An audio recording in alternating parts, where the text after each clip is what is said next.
بسم اللہ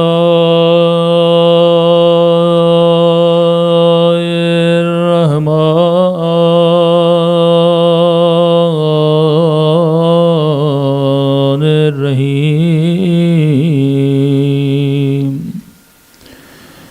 الحمد للہ رب العالمین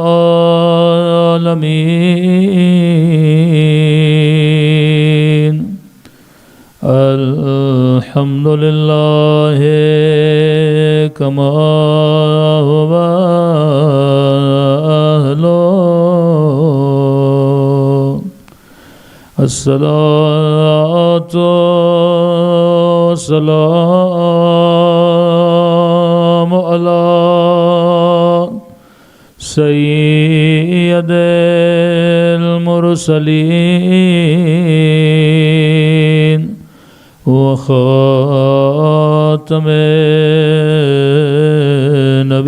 النبيين أبي القاسم محمد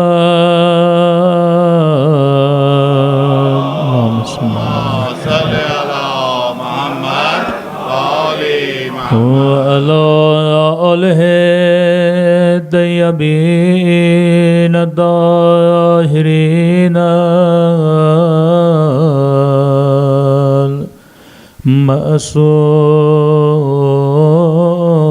المعصومين. سب مل کے دعا امام زمان. اللهم كل وليك حجة ابن صلواتك عليه وعلى آبائه في هذه الساعة وفي كل وليا وحافظا وقائدا ودليلا وعينا حتى تسكنه أرضك طوعا وتمتعه فيها طويلا برحمتك يا أرحم الراحمين. صلوات پڑھے محمد. اللهم صل على محمد وآل محمد. بسم اللہ الرحمن الرحیم. رب اشرح لی صدری ویسر لی امری واحلل عقدۃ من لسانی یفقهوا قولی. اما بعد فقط قال سبحانہ وتعالی فی محکم کتابہ بسم اللہ الرحمن الرحیم وما خلقت الجن والانس الا لیعبدون. صلوات پڑھے محمد وعلی محمد. اللهم صل على محمد وآل محمد وعجل فرجهم. سب سے پہلے دعا ہے پروردگار عالم ہم سب کی عبادتوں کو اپنی بارگاہ میں قبول فرمائے اور جس مقصد زندگی اور عبادت کی خاطر ان مجالس میں جمع ہوئے خدا ان مقاصد میں بھی کامیابی عطا فرمائے. میری گزارش ہوگی لاؤڈ کی سیٹنگ ذرا صحیح کرے پورا, میری آواز کھنچ رہی ہے پوری. صلوات پڑھے محمد وآل محمد. اللهم صل على محمد وآل محمد وعجل فرجهم. بار دیگر صلوات پڑھے محمد وآل محمد. اللهم صل على محمد وآل محمد وعجل فرجهم. قرآن مجید کی وہ آیت جو تقریباً ہر مسلمان کو پتہ ہے کیونکہ اس آیت میں خدا نے انسان کے خلق ہونے کے مقصد کو بتایا ہے. آج اکثر ہم جو اشیاء عالم کو دیکھتے ہیں تو بعض اوقات ہم چیزوں کو دیکھ تو لیتے ہیں لیکن ان کے مقصد تک نہیں پہنچتے, کیونکہ شہید مطہری فرماتے ہیں کہ کائنات میں جتنے بھی کارخانے ہیں ان کارخانوں کا بنانے والا وجود انسان ہے، اور اس سب سے بڑے کارخانے کو جس نے بنایا وہ پروردگار عالم ہے۔ بے شک بے شک۔ تو آپ ایک چھوٹے سے بچے سے بھی پوچھیں گے یہ ٹیشو میرے ہاتھ میں ہے، یہ ٹیشو پیپر اس طرح نہیں بنا، پہلے اس کی ضرورت کو محسوس کیا گیا، پھر یہ سوچا کہ جناب پانی کی کمی ہے، بندہ سفرے پہ بیٹھا ہے، ہاتھ میلے ہو گئے تو کس سے صاف کریں؟ تو پہلے لوگ کپڑے سے صاف کیا کرتے تھے، اب کپڑا کہاں کہاں تک آدمی لے کر چلے، تو کہا کوئی ایسی چیز بنائیں جو کم مقدار میں بھی زیادہ ہو اور جنس بھی ایسی ہو کہ جس سے انسان صاف بھی کر لے، ہلکی بھی ہو، اور ایسی چیز ہو جس سے انسان جب صاف کرے تو انسان کی کھال کو تکلیف بھی نہ ہو۔ پہلے ایک فکر ایجاد ہوئی، اس فکر کے بعد وہ چیز بنی، اور یہ چیز کس کے لیے بنی؟ انسان کے لیے بنی۔ ایک چھوٹا سا گلاس ہے، آپ پانی پیتے ہیں، لیکن آپ نے کبھی سوچا کہ اس گلاس کو بنانے والے نے کتنا سوچا ہوگا؟ یہ گلاس کس کے لیے ڈیزائن کیا گیا؟ انسان کے لیے۔ کیا پیے گا؟ انسان پیے گا، پانی ڈالے، کافی ڈالے، شربت ڈالے۔ گلاس کی کناریوں کو سخت نہیں بنایا، نرم بنایا، کیونکہ وہاں پہ آپ کے ہونٹوں کو لگنا تھا، ہونٹ بھی بے انتہا نازک، تو ایسا بنایا تاکہ ہونٹ بھی انسان کے زخمی نہ ہو۔ پھر اسے اتنا بنایا جتنے انسان کے شکم میں ضرورت ہے۔ اب کینیڈین امریکن گلاس ہوں تو بڑے ہوں گے، یہاں شکم بھی امیر شام جتنے ہوتے ہیں۔ پاکستان اور مڈل ایسٹ ہو تو گلاس تھوڑے چھوٹے ہوتے ہیں، سائز کا فرق ہوتا ہے۔ تو ہر بنانے والے نے سوچ سمجھ کے بنایا کہ میں جو چیز بنا رہا ہوں کس کے لیے بنا رہا ہوں، کس مقصد کے لیے بنا رہا ہوں، پراپر اس کو کیا کیا گیا؟ ڈیزائن کیا گیا۔ اور یہ ممکن نہیں کہ گلاس اسی طرح بن گیا ہو، اس کے پیچھے ایک فکر ہے، انجینئرنگ ہے، اس کے پیچھے اس کا نقشہ ہے، اس کا میپ ہے، اس کے پورے مقصد کو دیکھا گیا پھر بنایا گیا۔ اب کہا جب دنیا کے سارے کارخانوں کو کون بنا رہا ہے؟ انسان بنا رہا ہے، اور اس اتنے بڑے کارخانے کو بھی تو کوئی بنانے والا ہوگا، ہاں، اور اس خدا نے انسان کو کسی مقصد کے لیے تو بنایا ہوگا۔ آج جو جنگ دیکھ رہے ہیں آپ پورے عالم میں، یہ آئیڈیالوجی کی جنگ ہے نا۔ ایک ایسا مسلمان جو زندگی تو گزارا ہے لیکن بغیر آئیڈیالوجی کے، سجدے دے رہا ہے، پتہ ہی نہیں سجدے کس کو دے رہا ہوں، طواف خانہ خدا کر رہا ہے، وہ چکر سے زیادہ کچھ ہے ہی نہیں۔ کہ جس عبادت میں آئیڈیالوجی نہیں وہ عبادت بت پرستی کی طرح ہے۔ سبحان اللہ، ماشاءاللہ۔ وہ ہندو جو بتوں کو سجدہ کرنے جاتا ہے اور آپ بھی جا کے کعبے کا طواف کر کے آتے ہو، اگر آئیڈیالوجی نہیں ہے۔ اب عبداللہ الحسین کربلا کی طرف جا رہے ہیں، اور مسلمان کیا کرتا رہا؟ طواف خانہ خدا کرتا رہا۔ حقیقت کعبہ کربلا کی طرف ہے، واہ واہ، بے شک بے شک۔ حقیقت حج کو چھوڑ کے جا رہا ہے۔ تو انسان اگر وداؤٹ آئیڈیالوجی زندگی گزارے تو اس زندگی کا کوئی فائدہ نہیں ہے۔ تو آج بڑی تعداد میں آپ مسلمان دیکھیں گے، آج آپ کہیں کہ مثلاً ٹرمپ صاحب کو مسئلہ ہے کہ مسلمان نماز پڑھتے ہیں لہٰذا اس لیے ان کو مارو، تو نماز تو کینیڈا میں بھی پڑھی جا رہی ہے، نماز تو US میں پڑھی جا رہی ہے۔ مسجدوں سے مسئلہ ہوتا تو یہاں مسجدیں نہ بنانے دی جاتی، مدرسوں سے مسئلہ ہوتا تو مدرسے یہاں نہ بنانے دیے جاتے، نمازوں سے، روزوں سے، عبادتوں سے، شبہائے قدر سے مسئلہ ہوتا تو یہ ساری عبادتیں آپ کو نہ کرنے دی جاتی۔ پورے یورپ میں چلے جائیں، چرچ آج بدلے جا رہے ہیں مسجدوں میں۔ آج اکثر انگلینڈ میں جہاں امام بارگاہ بنائے گئے ہیں وہ پہلے کیا تھے؟ چرچ تھے، جہاں مسیح آتے تھے۔ آج تک آپ نے سوچا کہ مسلمان اپنی مسجد کسی اور مکتب کو دیتے، کسی اور مذہب کو دیتے، لیکن دے رہے ہیں تو پتہ چلا مسئلہ مسجد سے نہیں، مسئلہ نماز سے نہیں، مسئلہ روزے سے نہیں، مسئلہ حج و زکوٰۃ سے نہیں، مسئلہ فکر مسلم سے ہے۔ آپ اس کے سسٹم میں رہ کے نماز پڑھو کہے گا ماشاءاللہ اچھی نماز ہے، آپ اس کے سسٹم میں رہ کے اللہ کی عبادت کرو تو اس کو کوئی مسئلہ نہیں ہے۔ کس کے نظام کے تحت رہ کر تم کرتے ہو، یہ اصل بحث ہے۔ دیکھیے اللہ کی سب سے بڑی نعمت کیا ہے؟ ہدایت، جس کی آپ ڈیلی دعا کرتے ہو نا، اہدنا الصراط المستقیم، اہدنا الصراط المستقیم۔ ہر مسلمان 17 رکعت نماز میں، شیعہ کم از کم 10 مرتبہ، اہل سنت 10 مرتبہ سے زیادہ۔ آپ تسبیحات اربع پڑھتے ہو، وہ اس میں بھی سورہ حمد پڑھتے ہیں۔ ہر بندے مسلم یہ دعا کرتا ہے اہدنا الصراط المستقیم، اے خدا مجھے سیدھے راستے پہ چلا۔ پاکستان ہو، انڈیا ہو، کسی بھی گلی میں کسی مسلمان کو صرف اتنا پوچھے جناب دعا تو کر رہے ہو، سیدھے راستے پر ہو کہ نہیں؟ کہ الحمدللہ میں ہی تو ہوں جو سیدھے راستے پر ہوں۔ وہ بریلوی کہے گا میں ہی تو ہوں، حنفی کہے گا میں ہی تو ہوں، شیعہ تو کہے گا۔ پتہ کیسے چلے کون سیدھے راستے پر ہے، کون سیدھے راستے پر نہیں؟ اللہ کی سب سے بڑی نعمت ہدایت ہے۔ سب سے بڑی نعمت اولاد نہیں، سب سے بڑی نعمت مال نہیں، سب سے بڑی نعمت والدین نہیں، سب سے بڑی نعمت امن و امان نہیں، سب سے بڑی نعمت خدا کی کیا ہے؟ ہدایت ہے۔ اب اگر بندہ صاحب ہدایت ہو، پھر اگر اولاد بھی ہو تو نعمت۔ واہ واہ واہ، سبحان اللہ، ماشاء اللہ، اگر ہدایت ہی نہیں تو یہی اولاد کیا بن جائے گی؟ یزید جیسی بن جائے گی۔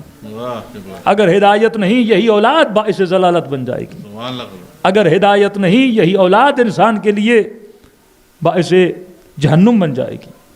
اگر ہدایت ہے تو پیسہ باعث نعمت، واہ اگر ہدایت نہیں اسی پیسے سے کیا کرے گا؟ عیاشی کرے گا۔ اگر ہدایت نہیں اسی پیسے سے کیا کرے گا؟ گمراہی کرے گا۔ اگر ہدایت ہے تو بندہ صاحب مسند ہو، صاحب قدرت ہو تو باعث نعمت۔ تو اگر ہدایت ہو صاحب قدرت بنے تو سید علی خامنئی ہوتا ہے، واہ واہ واہ واہ، اور اگر ہدایت نہ ہو صاحب قدرت بنے تو مولانا ٹرمپ بن جاتا ہے۔ ہاں۔ ہر چیز کس پر ہے؟ ہدایت پر ہے۔ آپ کو مسند ملا، ہدایت ہے کہ نہیں ہے؟ تو پہلی چیز انسان کو یہ دیکھنا چاہیے کہ میں صاحب ہدایت ہوں کہ نہیں ہوں۔ اگر میں مہذب نہیں، اگر میں سویلائزڈ نہیں، اگر میری فکر صحیح نہیں تو جو مجھے ملتا جائے گا وہ میرے لیے باعث عذاب بنتا جائے گا۔ کبھی خدا نے کہا کہ اولاد فتنہ ہے، کبھی خدا نے کہا کہ زوجہ فتنہ ہے، کبھی خدا نے کہا کہ مال فتنہ ہے۔ یہ فتنہ ان لوگوں کے لیے ہے جو صاحب ہدایت نہیں ہے۔ بعض کی اولادیں فتنہ بن جاتی ہیں اور بعض کے 2 بچے جنت کے جوانوں کے سردار بن جاتے ہیں۔ سبحان اللہ، سبحان اللہ، محمد بلند کر صلوات۔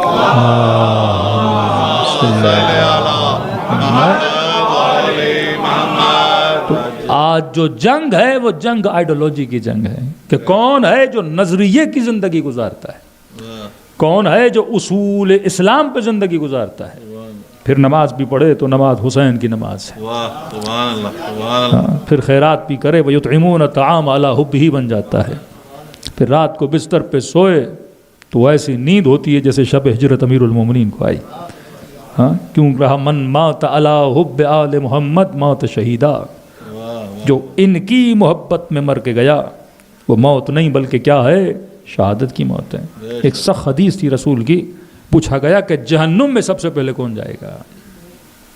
کسی نے کہا زانی جائیں گے، کسی نے کہا شرابی جائیں گے، کسی نے کہا کہ فلاں گناہ کبیرہ کرنے والے جائیں گے۔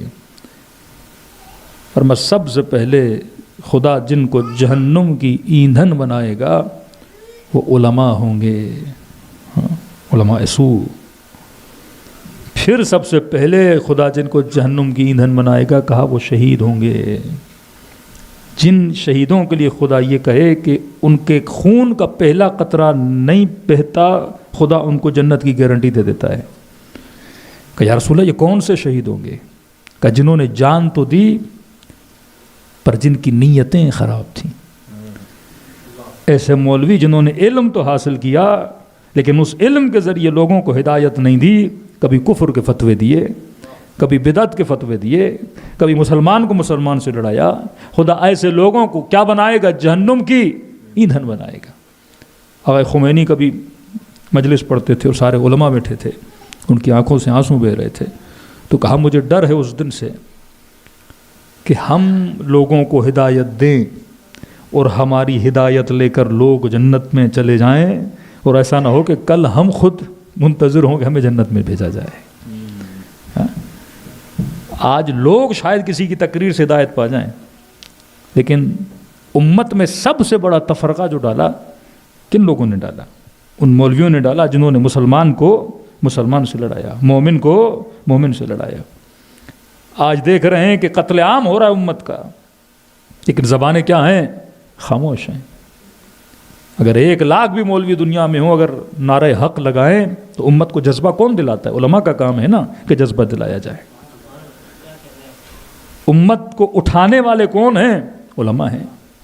آپ دیکھتے ہیں پاکستان میں ایک نوجوان ہیں ساحل ادیم نامی شخص، وہ بارہا کہتے ہیں کہ مسجدوں کو امپاورمنٹ میں لاؤ، اور یہ علماء کا کام ہے کہ دین کو نافذ کریں، شریعت کو نافذ کریں۔ اب اس بندے خدا کو کوئی سمجھائے کہ یہ جو کانسیپٹ ہے کہ علماء کا کام ہے، یہ کانسیپٹ صرف مکتب محمد و آل محمد میں پایا جاتا ہے۔ بے شک بے شک، یہ فکر اہل سنت ہے ہی نہیں، کیونکہ ان کے یہاں ہمیشہ مولوی تابع حاکم رہا ہے۔ ہاں صحیح بات ہے، صحیح۔ اس کا دین وہی ہوتا ہے جو حاکم کا دین ہوتا ہے۔ اس کے عقیدے میں، اس کے نظریے میں یہ ہے کہ اگر حاکم حبشی غلام بھی ہو، فاسق بھی ہو، فاجر بھی ہو، رسول نے کہا کہ اس کی اطاعت کیا ہے؟ واجب ہے۔ یہاں سے دو آئیڈیالوجیز جنم لیتی ہیں۔ ایک وہ مسلمان جیسے عبداللہ ابن عمر جیسے اشخاص جو مدینے میں مشہور تھا کہ ان سے بڑا کوئی عابد نہیں، ان سے بڑا کوئی زاہد نہیں، انہوں نے کہا ہماری سیاست سے کوئی لینا دینا نہیں، ہم بس مسجد میں بیٹھیں گے اور خانقاہی بن جائیں گے اور ذکر پروردگار عالم کرتے رہیں گے۔ کچھ قاضی شرح جیسے جنہوں نے کہا کہ حاکم کی اطاعت کیا ہے؟ واجب ہے۔ رسول نے کہا اب حاکم چاہے یزید جیسا ہی کیوں نہ ہو، اس کی اطاعت ہم پر واجب ہے۔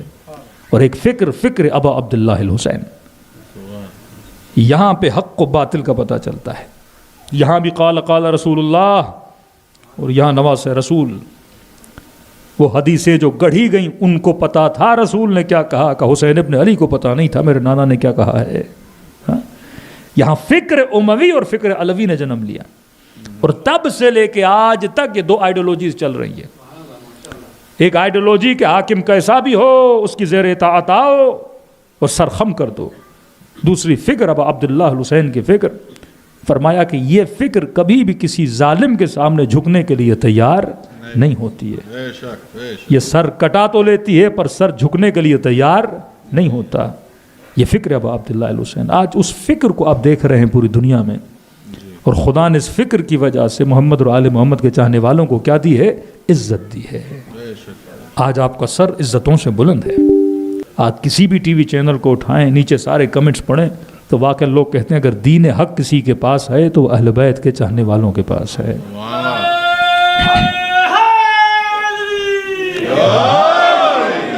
میں مزاحن کہتا ہوں کہ 40 سے زیادہ مسلمان ملک ہیں نا، جی شکر، اور جتنے بھی میزائل اسرائیل پہ گر رہے ہیں، حالانکہ سارے مسلمان ملکوں کے پاس بم بھی ہیں، گولیاں بھی ہیں، چلتی نہیں ہیں یہ اور بات ہے، ہیں سب کے پاس۔ کم از کم صرف دھمکی کے برابر ہی کہتے ہیں کہ جناب آپ قتل کرو گے مسلمان، اور صرف ایک ملک ہے یا چند ایسے عقیدے والے ہیں جو ظلم کے اوپر کیا کر رہے ہیں؟ میزائل پھینک رہے ہیں۔ تو میں نے کہا اگر خدا مفتیوں کو یہ توفیق دے اور میزائلوں کو قوت سخن دے اور یہ پوچھ لیں کہ جناب تمہارا عقیدہ کیا ہے، تو میں نے کہا ہر میزائل کہے گا ہم ان سرزمینوں سے آ رہے ہیں جو علی ولی اللہ کے ماننے والے ہیں۔ یہ جذبہ کہاں ملتا ہے؟ امیر المؤمنین کی فکر سے ملتا ہے۔ تو آج جو جنگ ہے، جنگ آئیڈیالوجی ہے، اور خدا یہی آئیڈیالوجی دے رہا ہے کہ وما خلقت الجن والانس الا لیعبدون، میں نے انسانوں اور جنوں کو خلق اسی لیے کیا تاکہ یہ کس کی عبادت کریں؟ اللہ کی عبادت کریں۔ اب یہ آئیڈیالوجی بنتی کیسے ہے؟ آئیڈیالوجی بنتی ہے فکر کی وجہ سے، ذکر کی وجہ سے نہیں۔ آج دو طبقے مسلمانوں کے بنے، ایون ہم شیعوں میں، ایک وہ طبقہ جس کا کام ہے صرف ذکر کرنا، ایک وہ طبقہ جس کا کام ہے ذکر کے ساتھ فکر دینا، کیونکہ خالی ذکر کرو گے تو یہاں انگوٹھوں کو چومنا پڑے گا، یا دن رات گردن ہلاتے ہوئے اللہ ہو اور ہو کرنا پڑے گا۔ ذکری مسلمان کسی کام کا نہیں ہے۔ میں بار بار کہہ رہا ہوں، ذکر سے دشمن کو خطرہ نہیں۔ کس سے خطرہ ہے؟ فکر سے خطرہ ہے۔ تبھی مکتب اہل بیت میں کبھی ترغیب نہیں دلائی گئی کہ بچوں کو حافظ قرآن بناؤ، ہمارے کبھی یہ فکر ہی نہیں تھی کہ حافظ قرآن بناؤ۔ ہاں آپ ان کیا دیکھتے ہیں، حافظوں کی ایک لائن لگی ہوتی ہے، کیونکہ تراویح کا سلسلہ ہوتا ہے، ظاہر کون پڑھائے، اور وہ جو اسپیڈ لگاتے ہیں، یہ تو یوٹیوب سے پہلے اسپیڈ تھی ان کے پاس، یہ تو ابھی ہے X2 لگاؤ X3 لگاؤ، کیونکہ ذکر کر رہے ہیں لیکن پتہ نہیں کہ ہم پڑھ کیا رہے ہیں۔ قرآن پڑھا جا رہا ہے پر قرآن کو سمجھا نہیں جا رہا۔ ہمارے یہاں حفظ القرآن نہیں تھا، فہم القرآن تھا، کہ بچے کو ایک آیت پڑھاؤ تو اس آیت کو سمجھاؤ، ایک لفظ جب ادا کرے تو یہ سوچے کہ میں لفظ کیا ادا کر رہا ہوں، اسپیشلی ان ویسٹرن کنٹریز میں. سبحان اللہ. کہ آپ اپنے بچے کو مولانا کے پاس بھیج رہے ہو کہ مولانا ایسے کلمہ پڑھواؤ یا رٹواؤ، فرق ہے. نسلوں کو طوطا نہیں بناؤ. اور میں نے ایسے ایسے قابل بچے ویسٹرن کنٹریز میں دیکھیں، 10 سال کا بچہ، 12 سال کا بچہ، 14 سال کا بچہ، اور دیکھتے ہیں کہ ماشاءاللہ بھائی پاکستان میں بھی اتنے بچے قابل نہیں جتنے یہاں قابل. حدیث قصہ یاد کر لی، آیت الکرسی یاد کر لی، زیارت عاشورہ یاد کر لی، اور کہا کہ مولانا دیکھیے ہمارا بچہ ایسا ہے. میں نے کہا بھائی 14 سال تک بچہ تیرے کنٹرول میں ہے. میں نے کہا جب 20 سال کا ہوگا پھر پوچھوں گا تم سے. یہاں 14 سال تک نسلیں آپ کے کنٹرول میں ہوتی ہیں. آفٹر 14 سال تک بچی نے حجاب کیا، 16 سال میں اتار دیا. 14 سال تک بچہ نیک رہا، 17 سال میں شرابی بن گیا. 14 سال تک نیک رہا، 20 سال میں خراب ہو گیا. کیونکہ ہم نے 14 سال صرف رٹوایا اسے. ہم پاکستان میں آپ کو زحمت نہیں کرنی پڑتی، کیونکہ وہاں زیادہ سے زیادہ سوسائٹی اسے سکھا دیتی ہے، ماحول اسے سکھا دیتا ہے. وہاں خطرات اتنے نہیں ہوتے جتنے آپ کو خطرات یہاں حامل ہیں. اب یہاں میں نے کیا کرنا ہے، اس بچے کی فکر پہ کام کرنا ہے کہ میں اسے مولانا کے پاس بھیج رہا ہوں اور بچہ واپس آئے کہ ہاں بیٹا کیا سیکھ کے آئے، کہ آج کلمہ یاد کر کے آئے لا الہ الا اللہ محمد رسول اللہ علی ولی اللہ. تو یہ ہے رٹنا. سوال ہے کہ تم نے اسے فکر لا الہ الا اللہ بھی دی کہ نہیں، فکر محمد رسول اللہ بھی دی کہ نہیں، فکر علی ولی اللہ بھی دی کہ نہیں. جب یہ فکر اپنائے گا تب اس کے وجود میں خوف پروردگار عالم پیدا ہوگا. لیکن اگر صرف رٹنا ہو تو اللہ اکبر بھی کہے گا، سر حسین کو بھی قلم کرے گا. علماء حق کی سلامتی کے لیے بلندر صلوات.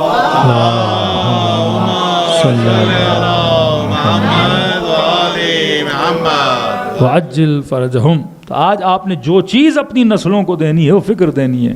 میں ایک چھوٹی سی آپ سے مثال عرض کرتا ہوں. ایک آدمی مر جاتا ہے تو ہاسپٹل والے ایک سرٹیفکیٹ دیتے ہیں، کہتے ہیں بندہ ایکسپائر ہو گیا. واٹ ڈز اٹ مین کہ یہ ایکسپائر ہے؟ اٹ مینز اب یہ دیکھ نہیں سکتا، سن نہیں سکتا، بول نہیں سکتا، ہارٹ اس کا رک چکا، برین اس کا تھم چکا. لیکن ہم شیعہ کیا کرتے ہیں، کفن پہنایا، قبر میں لٹایا اور اس کے کاندھوں کو پکڑا اور ہلانا شروع کرتے ہیں. کہتے ہیں اسمع وافہم، سن اور سمجھ. کوئی انگریز اوپر کھڑا ہو کہیں گے یہ تو پاگل لوگ ہیں. بھائی خود کہہ رہے بندہ ڈیڈ ہے اور اس مرے ہوئے آدمی کو کیا کر رہے ہیں، ہلا رہے ہیں. اب آپ کا بچہ بھی تو یہ لاجیکل ورلڈ ہے نا، پوچھے گا نہیں آپ اس کو ہلا کیوں رہے بابا، یہ تو مر چکا ہے. ہاں کیا سویا ہوا ہے کہ ہلا رہے ہو؟ اور کہتے کیا ہو، اسمع سن، جبکہ مر گیا یہ کیسے سنے گا. افہم سمجھو، جبکہ برین ڈیڈ ہو چکا یہ کیسے سمجھے گا. تو اسے ہلایا کیوں جا رہا ہے، کوئی لاجک ہے اس میں؟ جو بندہ مر چکا ہے. تو علماء فرماتے نہیں، اسے نہیں ہلایا جا رہا. یہ جو اتنا مارا میں بھی شک میں پڑ گیا کہ کہیں جواب تو غلط نہیں دے رہا. یہ مار کیوں رہے ہیں؟ پوری زندگی مولوی صاحب نے یہی سکھایا، پوری زندگی مجلسوں میں یہی سیکھا کہ اللہ میرا رب ہے، قرآن میری کتاب ہے، علی میرا امام ہے، محمد میرا رسول ہے. اب مار کیوں رہے ہو؟ تو میں نے کہا ملائکو کیا جواب غلط دے رہا ہوں؟ کہ نہیں، جواب غلط نہیں دے رہے، لیکن کھلم کھلا جھوٹ بول رہے ہو. وہاں پریکٹیکل ہے. اگر پوچھا جائے گا کتاب کون سی ہے اور جواب دے رہے ہو کہ قرآن کتاب تھی، تو ملائک یہ کہیں گے تو کہہ تو رہا ہے قرآن تیری کتاب تھی پر تو نے اس کتاب پہ عمل نہیں کیا تھا. کہہ تو رہا ہے کہ علی میرا امام ہے لیکن علی کے راستے پہ چلے کیوں نہیں تھے. امام کا مطلب جو آگے چلے، مأموم کا مطلب جو پیچھے چلے. کہہ تو رہے ہو کہ اللہ میرا رب ہے، لیکن ہر بچے سے پوچھو سپر پاور کون ہے، وہ کہتا ہے امریکہ سپر پاور ہے. یہ عقیدہ ہے، بچپن سے ذہنوں میں ڈالا جاتا ہے. کسی نے کسی کو نہیں پڑھایا، لیکن پوچھو سپر پاور لا مؤثر فی الوجود الا، کسی وجود میں اثر ڈالنے والا کوئی ہو ہی نہیں سکتا سوائے پروردگار عالم. نعرہ تکبیر، اللہ اکبر، نعرہ رسالت، یا رسول اللہ،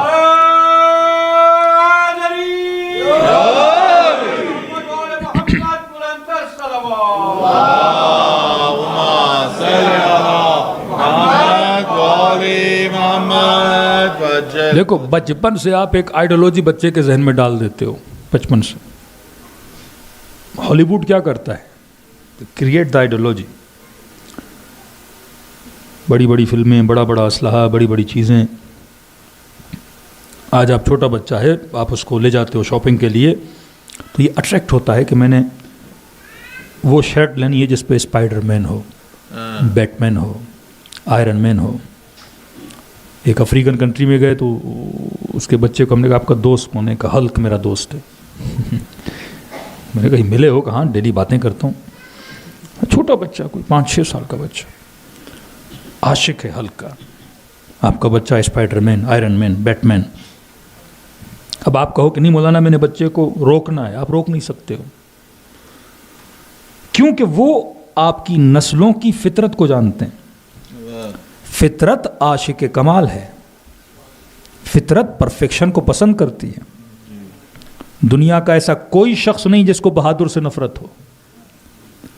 تبھی آپ کو کئی ایسے ملیں گے جو لوگوں کو برے لگے. علی کسی کو برا نہیں لگتا. دشمن بھی امیر المومنین کی تعریف کرتا ہے نا. آج جیسے مثلاً رہبر معظم شہید ہوئے تو بڑے بڑوں نے تعریف کی نا، حالانکہ مان بھی نہیں رہے لیکن تعریف کر رہے. کئی ایسے اہل حدیث، کئی ایسے دیوبند آپ دیکھیں گے مطلب زبان اٹک جاتی ہے، اب بھی اٹکتی ہے. گوشے کنائے کر کوشش کرتے نام نہیں لائیں، بتائیں نہیں کون سا مکتب ہے، کون سا مذہب ہے، کون سی فکر ہے، لیکن مجبور ہیں تعریف کرنے میں کیونکہ خود نہیں کر رہے، فطرت تعریف کروا رہی ہے.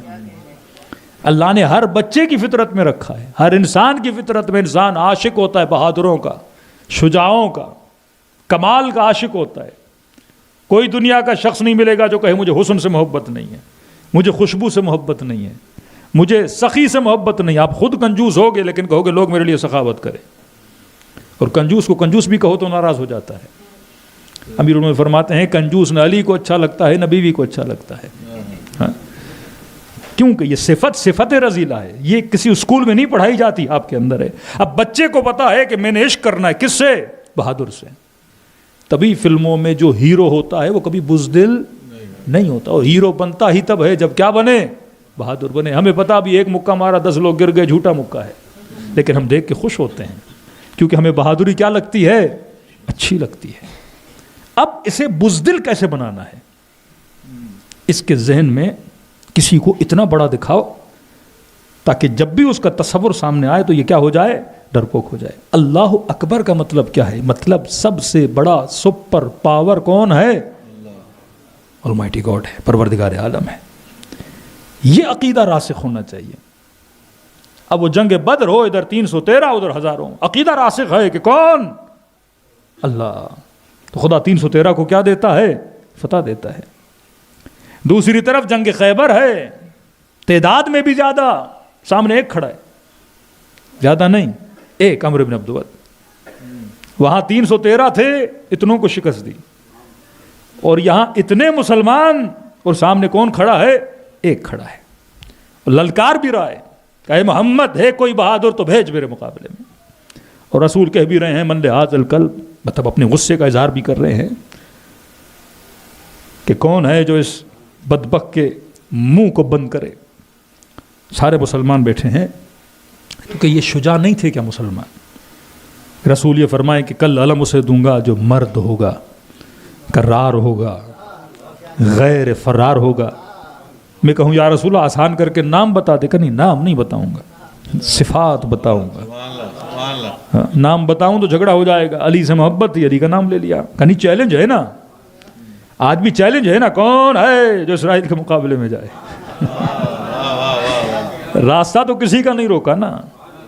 ہے کوئی جو آئے اسرائیل کے مقابلے؟ وہ چیلنج کر رہا ہے نا عمرو بن عبد ود کی طرح.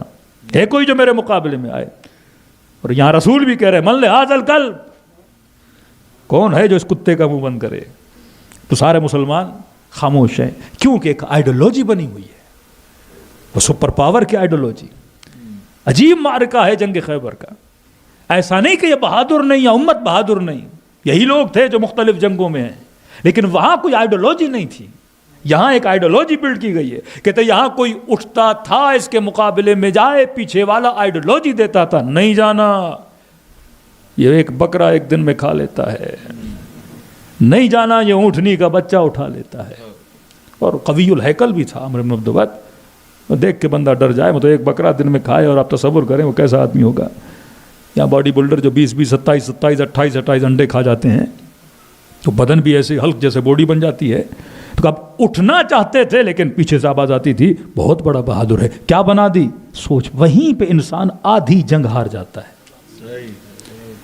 پہلے جنگ یہ نرو کی جنگ ہے, اعصاب کی جنگ ہے. اگر آپ ذہنی طور پہ ہار گئے تو ختم. آپ یہ جب کسی بھی ملک کا وزیر دفاع جو ہوتا ہے, ڈیفینس منسٹر جو ہوتا ہے, جب پریس کانفرنس کرتا ہے آپ الفاظ کو دیکھا کریں. تہس کر دیں گے, نحس کر دیں گے, جہنم بنا دیں گے تمہارے لیے. اس الفاظ سے کیا پیدا کرتا ہے؟ خوف پیدا کرتا ہے کہ پتہ نہیں کل اٹیک ہوگا اور سب کیا ہو جائے گا, تہس نحس ہو جائے گا. سیم لینگویج یزید استعمال کر رہے امام حسین ابن علی کے لیے کہ حسین بیعت نہیں کرو گے تو یہ کر دوں گا وہ کر دوں گا. لیکن فرمایا رتی برابر حسین کے چہرے پہ خوف نہیں تھا. فرمایا موت ہمارے لیے ایسے ہے جیسے عورت کے گلے میں زیور ہوتا ہے. اور خدا قرآن میں خود کہتا ہے اولیاء اللہ کہ ان زعمتم انکم اولیاء اللہ فتمنوا الموت ان کنتم صادقین, کہ اگر یہ گمان کرتے ہو کہ تم اللہ کے ولی ہو تو اللہ کہہ رہا ہے میں چیلنج دے رہا ہوں پھر موت کی تمنا تو کر, موت کی تمنا تو کر کے دکھا.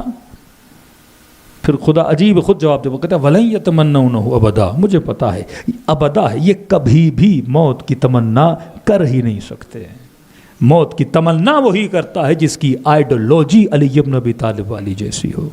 شہادت شہادت سعادت سعادت شہادت شہادت سعادت سعادت ہے ہماری درسگاہ کربلا کربلا ہے ہماری درسگاہ کربلا کربلا ہم کسیدہ راستہ کربلا کربلا.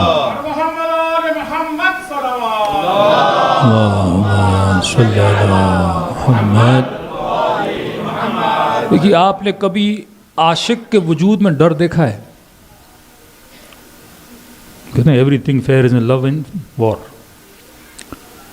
کبھی آپ نے عاشق کے دل میں ڈر نہیں دیکھا ہوگا بھلے عشق مجاز ہو, کیونکہ جب عشق آتا ہے تو وجود پہ غلبہ آتا ہے, طاقت پیدا ہو جاتی ہے. یہ عشق اہل بیت کے دل میں خدا کا تھا. کہا کہ اگر اللہ کے ولی ہو تو موت کی تمنا کرو. پھر کہا تم کبھی موت کی تمنا کر ہی نہیں سکتے. اور وہیں پہ امیر المومنین فرماتے واللہ لابن ابی طالب انس بالموت من الطفل بثدی امہ. خدا کی قسم علی کو موت سے اتنا لگاؤ ہے, اتنی محبت ہے جتنی چھوٹے بچے کو اپنی ماں کی چھاتی سے محبت ہوتی ہے.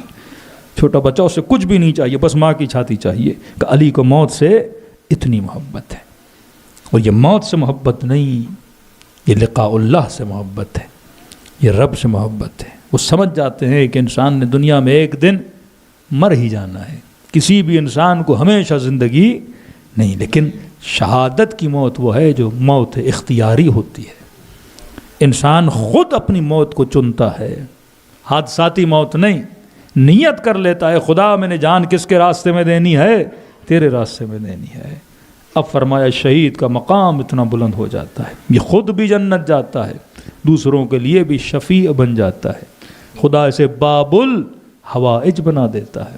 لوگ اس کے دروں سے حاجتوں کو لے کر جاتے ہیں. اور واللہ یہ آئیڈیالوجی اگر کہیں ملتی ہے تو مکتب محمد اور آل محمد میں ملتی ہے. یہ بہادر بچے اگر کہیں پہ نظر آتے ہیں تو مکتب محمد اور آل محمد میں نظر آتے ہیں. کہ غیبت نعمانی میں ہے کہ آخری زمانے میں ایسے لوگ پیدا ہوں گے جن کے دل لوہے سے بھی زیادہ کیا ہوں گے, مضبوط ہوں گے. ان کے وجود میں خوف خدا کے علاوہ کسی ظالم کا خوف نہیں پایا جائے گا. اور کہا کہ یہ کون ہوں گے؟ فرمایا علی یہ تم اور تمہارے شیعہ ہوں گے. دعائے ندمہ میں بھی پڑھتے ہو کہ علی اور اس کے شیعہ علی منابر من نور, نور کے ممبروں پہ بیٹھے ہوں گے کہ جن کے چہروں کو دیکھ کر اہل قیامت حسرت کھائیں گے. اے کاش ہم بھی علی کے شیعوں میں سے ہوتے, اے کاش ہم بھی فکر ابا عبداللہ الحسین کے رکھنے والے ہوتے. یہ فکر کب پیدا ہوگی؟ استاد شریعت ایک جملہ عرض کرتے ہیں, کہتے ہیں دو طرح کے شیعہ. وہ اپنے زمانے کی مثال دے رہے تھے, ہر زمانے کی اپنی مثال ہے. تو کہا دو طرح کے شیعہ ہیں, ایک شیعہ صفوی, ایک شیعہ علوی. شیعہ صفوی جو بادشاہ گزرے تھے, کا دوسرا شیعہ علوی. کہ دونوں میں فرق کیا ہے؟ کہ دونوں ماتم کرتے ہیں، دونوں عزاداری کرتے ہیں، دونوں نماز پڑھتے ہیں، دونوں سارے نیکیاں کرتے ہیں، لیکن ایک فرق ہے کہ شیعہ صفوی جب شہادت مناتا ہے تو گریا کرتا ہے، کہتا ہے ہائے حسین مارے گئے، ہائے حسین شہید ہو گئے، ہائے امیر المومنین شہید ہو گئے، ہائے حسن ابن علی شہید ہو گئے، ہائے عباس علمدار کے بازو کاٹے گئے، ہائے علی اکبر کے گلے میں تیر لگا، علی اکبر کے سینے میں پرچھی لگی، ہائے علی اصغر کے گلے میں تیر لگا، کہ یہ شیعہ صفوی ہے، روتا ہے، پکارتا ہے، آہو بکا کرتا ہے، مرثیہ پڑھتا ہے، نوحہ پڑھتا ہے کہ ہائے اب عبداللہ الحسین شہید ہو گئے۔ کہ دوسرا ہے شیعہ علوی، کہ یہ بھی مرثیہ پڑھتا ہے، یہ بھی آہو بکا کرتا ہے، ہائے اب عبداللہ الحسین شہید ہو گئے، ہائے علی اکبر کے سینے میں برچھی لگی، ہائے عباس علمدار کے بازو کاٹے گئے۔ لیکن اس میں اور اس میں ایک فرق ہے، کہ کون سا فرق ہے؟ کہ یہ بھی کہتا ہے کہ ہائے حسین شہید ہو گئے، اور یہ بھی پوچھتا ہے کہ حسین کیوں شہید ہوئے۔ یہ بھی کہتا ہے کہ علی مارے گئے، یہ بھی سوچتا ہے کہ علی ابن ابی طالب کو کیوں شہید کر دیا گیا۔ کہ جو کیوں تک پہنچ جائے وہ صرف شہادت پہ روتا نہیں ہے، وہ شہادت کے مقصد کو سمجھ جاتا ہے۔ آج آپ کو یہاں پہ روکا، ہاں رو حسین ابن علی شہید ہو گئے، لیکن یہ نہیں بتا حسین کیوں شہید ہوئے۔ جب کیوں تک پہنچو گے تو پھر یزید تک پہنچو گے، جب کیوں تک پہنچو گے پھر جس نے یزید کو یزید بنایا اس تک پہنچو گے، جب کیوں تک پہنچو گے تو فکر ابا عبداللہ حسین تک پہنچو گے کہ ان کو مارا جاتا ہے جن کی فکر حسین والی ہوتی ہے۔ محمد و آل محمد بلند تر صلوات۔ محمد والی محمد۔ کبھی امت سوچے کہ نبی کے نواسوں کو کیوں شہید کیا جا رہا ہے، کبھی امت سوچے کہ نبی کی بیٹی کو کیوں شہید کیا جا رہا ہے، کبھی امت سوچے نبی کے داماد کے سر پہ ضربت کیوں ماری جا رہی ہے۔ یہ پورا سلسلہ شہادت جو آپ دیکھتے ہیں، پہلے امام سے لے کے 11واں امام تک، یہ نسل ہے حضرت فاطمہ الزہرا سلام اللہ علیہ ہے۔ کسی کو تلوار کے ساتھ، کسی کو نیزے کے ساتھ، کسی کو زہر کے ساتھ شہید کیا گیا، اور صرف ان کو شہید نہیں کیا، جو ان کے ماننے والے تھے، ایک ایک شیعہ کے سر پہ 10,000 10,000 درہم کا انعام رکھا گیا۔ حجاج ابن یوسف نے اتنے شیعہ مارے، کہتے ہیں گویا مسجدوں کے اندر جانوروں کو جیسے ذبح کیا جاتا ہے، ایسے ان مسجدوں سے کوفے کی گلیوں میں خون کی ندیاں جاری ہوتی تھی۔ 400 کے قریب اسٹوڈنٹ کو موصل کی یونیورسٹی سے نکال کر زندہ گاڑ دیا گیا۔ جرم کیا تھا؟ کیونکہ علی ابن ابی طالب کے ماننے والے ہیں۔ آج یمنیوں پہ ظلم ہوتا ہے، آج عراق میں ظلم ہوتا ہے، آج ایران میں ظلم ہوتا ہے۔ ارے مصر میں رہنے والے بھی تو مسلمان ہیں، گلف میں رہنے والے بھی تو مسلمان ہیں۔ ان مسلمانوں کو کیوں مارا جا رہا ہے؟ کیونکہ فکر کیا ہے؟ ابا عبداللہ حسین کی فکر۔ اب مسئلہ سنی شیعہ کا نہیں ہے، اب مسئلہ آئیڈیولوجی کا ہے۔ ہو سکتا ہے کوئی فقہن سنی ہو پر آئیڈیولوجی ابا عبداللہ حسین والی ہو، جیسے حماس ہے، مختلف تنظیمیں ہیں، عراق کے اندر ہیں، ہر جگہ ہیں۔ سنیوں میں قیام نہیں ہے، فقہ اہل سنت میں قیام منع ہے، آپ حاکم کے خلاف قیام نہیں کر سکتے ہیں، لیکن فقہ شیعہ میں، فکر شیعہ میں قیام لازم ہے۔ آپ زیدی شیعہ دیکھتے ہو 12 امامی نہیں 4 امامی ہیں، لیکن حسین ان کے پاس ہے تو حسین کی فکر ان کے پاس ہے۔ جس کو حسین مل گیا اس کو وہ ساری فکر مل جاتی ہے۔ آج اہل سنت میں کئی ایسے گروپس ہیں جو فقہن تو سنی ہیں لیکن آئیڈیولوجیکلی کیا ہیں؟ شیعہ ہیں۔ جب آئیڈیولوجی مل جاتی ہے پھر ان سارے لیڈرز کو آپ ایک ساتھ دیکھتے ہو، ایک ہی محاذ پہ دیکھتے ہو۔ اب جب مارنے آتا ہے تو وہ آئیڈیولوجی والے کو مارتا ہے، یہ نہیں دیکھتا ہے کہ وہ سنی ہے تو میں اسے کیوں ماروں۔ نہیں، آئیڈیولوجی اگر اب عبداللہ الحسین والی ہے، وہ ایران میں بھی ہوگا سنی ہوگا لیکن اسے مارے گا، وہ فلسطین میں بھی ہوگا سنی ہوگا اسے مارے گا، وہ لبنان میں ہوگا شیعہ ہوگا اسے مارے گا، وہ یمن میں ہوگا زیدی ہوگا پر اسے مارے گا۔ کہ ہمیں مسئلہ تمہاری آئیڈیولوجی سے ہے، کیونکہ یہ آئیڈیولوجی نسلوں کو کیا بناتی ہے؟ بہادر بنا دیتی ہے۔ یہ آئیڈیولوجی تجھے فکر آزاد دیتی ہے۔ ہر تب بنا جب اس نے اپنی زنجیروں کو توڑا، اور جب آزاد بنا، جب اس زنجیر میں جکڑا تھا تو سپہ سالار لشکر تھا، جب زنجیر کو توڑا اور سپاہی حسین بنا، انہی جناب ہر کو کیا کیا گیا؟ شہید کیا گیا۔ تو اہل بیت یہ چاہتے ہیں کہ آپ اپنے بچوں کو اسلام کی کیا دو؟ آئیڈیولوجی دو۔ نمازی بناؤ پر ود آئیڈیولوجی، روزے دار بناؤ ود آئیڈیولوجی۔ انشاءاللہ کل تفصیل میں آئیں گے، اور ہدف خلقت کوشش کریں گے اس بات روح، اور معصوم فرماتے من عرف نفسہ فقد عرف ربہ، جس نے خود کو پہچانا اس نے خدا کو پہچانا۔ بڑی آسان طریقے سے آپ اپنے بچوں کو مثالیں دے کے، اسپیشلی یہاں لاجیکل دلیلیں دے کے آپ ان کو باقاعدہ ثابت کر سکتے ہیں کہ روح بھی ہے، پروردگار عالم بھی ہے، بس انسان نے کسے ایکٹیو کرنا ہے؟ اپنی فکر کو ایکٹیو کرنا ہے۔ جب فکر ایکٹیو ہوتی ہے تو انسان کو فرش سے عرش الہی تک لے کر جاتی ہے۔ التفکر الساعہ، ایک لمحے کا سوچنا 70 سال کی عبادت سے افضل ہے، کیونکہ یہی ایک لمحہ کسی کو شمر بناتا ہے، اور یہی ایک لمحہ کسی کو ہور بنا دیتا ہے۔ لمحوں میں کیا بنتی ہے؟ زندگی بن جاتی ہے۔ فرمایا آغا قراتی کہتے ہیں شکر خدا ادا کرو، خدا نے شیعوں کو 2 آنسو دیے۔ قبلہ کون سے آنسو کا؟ ایک آنسو توبہ کا آنسو، دوسرا آنسو غم ابا عبداللہ حسین کا آنسو۔ کہ توبہ کا آنسو کیا کرتا ہے؟ قبلہ نے کہا یہ انسان کے گناہوں کو مٹاتا ہے۔ کہ غم حسین کا آنسو کا یہ بھی گناہوں کو مٹاتا ہے۔ پھر کہا کہ قبلہ اس ایکسٹرا آنسو کا فائدہ کیا ہے؟ جب توبہ کا آنسو گناہ مٹا دیتا ہے، پھر غم امام حسین کے آنسو کا فائدہ کیا ہوا؟ کہ ایک بہت بڑا فرق ہے۔ کہ دیکھو یہ میری ابا ہے، اگر نجس ہو جائے تو اسے پانی میں دھو کے پاک کرو گے، یہ ہے توبہ کا آنسو جو نجاستوں اور غلاظتوں کو کیا کرتا ہے؟ مٹا دیتا ہے۔ کہ ایک آنسو ہے غم ابا عبداللہ کا آنسو۔ کہ یہ کیا کرتا ہے؟ کہ کبھی کبھی سفید کپڑا ہونا اس پہ داغ لگ جاتا ہے، چائے گر گئی، رنگ گر گیا، ایسا داغ لگا، پانی میں کتنا بھی دھو داغ نہیں مٹتا۔ کہ غم حسین کا آنسو وجود کے داغوں کو مٹا دیتا ہے۔ یہ خدا نے کسی کو نہیں دیا، اہل بیت کے چاہنے والوں کو دیا۔ فرمایا خلوص سے دل سے میرے جد حسین کو سلام کرو، خدا تجھے ثواب زیارت حسین عطا کرے گا۔ فرمایا مولا ایک سلام سے ثواب، فرمایا کوئی اس طرح سے سلام کرے۔ مولا کس طرح سے؟ کہ میرے جد کو سلام کرے اور نہ چاہتے ہوئے اگر اس کی آنکھوں سے آنسو آ جائیں، کہ یہ مت سمجھنا یہ تیرے آنسو ہیں، حسین نے تجھے تیرے سلام کا جواب بھیجا ہے۔ دلوں کو کربلا لے چلیں، شہداء کو یاد کریں اور ثواب زیارت امام حسین کمائیں، لیکن اپنے فکر و تصور میں یہ لائیں ایسے سلام کرو جیسے 4 سالہ بچی نے کیا، ایسے سلام کریں جیسے زینب کبریٰ نے کیا۔ میری گزارش ہوگی تھوڑی آواز کو بڑھا دیں سب مل کے۔ السلام علی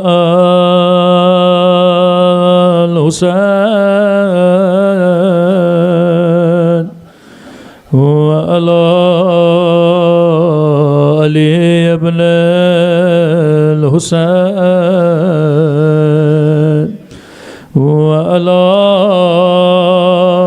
اولاد حسین وعلی اصحاب الحسین۔ سب مل کے آواز بڑھا دیں تھوڑی۔ السلام علی الحسین وعلی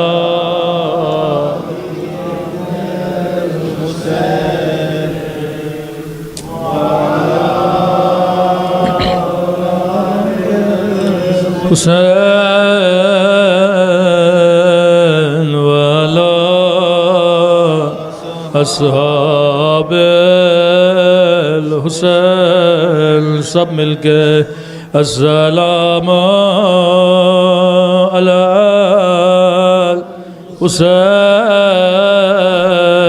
الحسین والا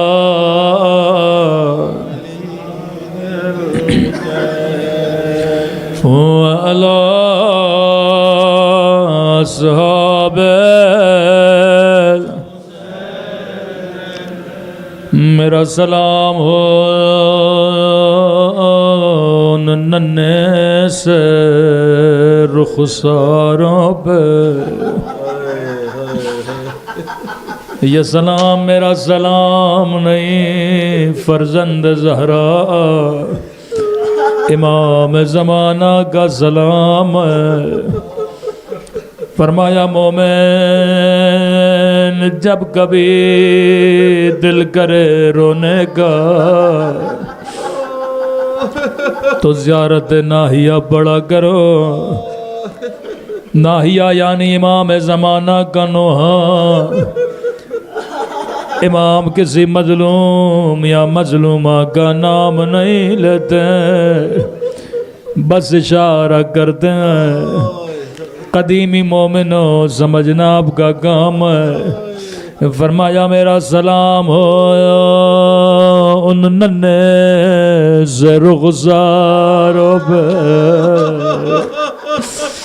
اللہ جانے یا علی اصغر کے رخسار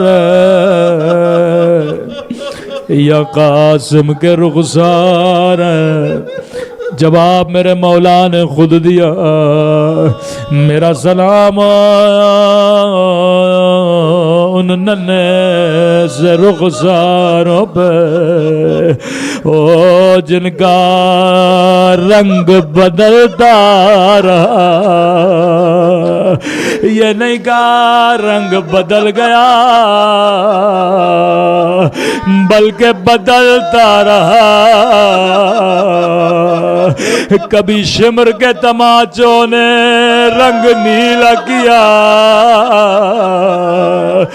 کبھی ظالم کے تماچوں نے رنگ سیاہ کیا.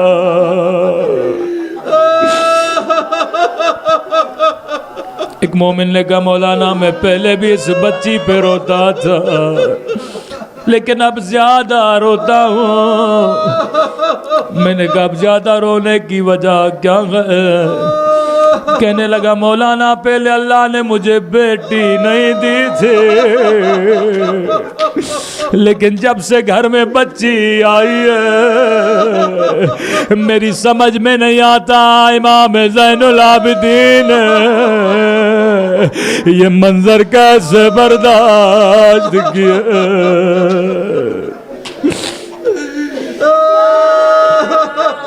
صحیح بخاری کی حدیث ہے اگر کوئی اہل سنت کہے یہ شیعہ اتنا کیوں روتے ہیں اسے یہ حدیث سنایا کرو. رسول خدا فرماتے ہیں مسلمانوں اگر ادب کے لیے حیوان کو بھی مارنا پڑے پہلے تو مارا نہ کرو لیکن اگر ادب کے لیے جانور کو بھی مارنا پڑے فرمایا اس کے بدن پہ مارا کرو کبھی اس کے چہرے پہ نہ مارا کرو. انہوں نے نبی کی نواسیوں کو اتنے تماچے مارے کہ چہرے کی رنگتیں بدل گئے. میرے چوتھے امام فرماتے ہیں زندان شام بچی کی گود میں بابا کا کٹا ہوا سر کا ایک جملہ کہا بچی کی روح پرواز کر گئے. کہنے لگی میرے غریب الوطن بابا میرے 3 دن کے پیاسے بابا بابا ذرا آنکھیں کھولو ذرا میرا رخسار دیکھو. بابا تیری بچی کا رخسار چھوٹا تھا لیکن ظالم کا ہاتھ بڑا تھا.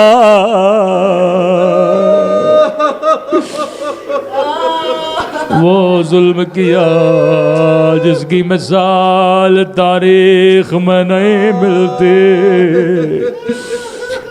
الا لعنت اللہ علی القوم الظالمین. پروردگارا تجھے ننھی سی بچی کی یتیمی کا واسطہ جتنی ماؤں کی گودیں اجڑی ہیں سب کو صبر جمیل عطا فرما. مومنین کے جان مال ناموس عزت کی حفاظت فرما. ہمارے مولا اور آقا امام زمانہ کا ظہور فرما. ہم سب کو مولا کے آوان اور انصار میں شریک فرما. ہم سب کے صغیرہ کبیرہ گناہ معاف فرما. ہمارے والدین کے صغیرہ کبیرہ گناہ فرما، جو مانگا نہیں مانگا اپنے خزانہ قدرت سے ہم سب کو عطا فرما، ہم سب کو عاقبت بخیری نصیب فرما، ہماری نسلوں کو سیرت علی اور آل علی پہ چلنے کی توفیق نصیب فرما۔ ربنا تقبل منا انک انت السمیع العلیم۔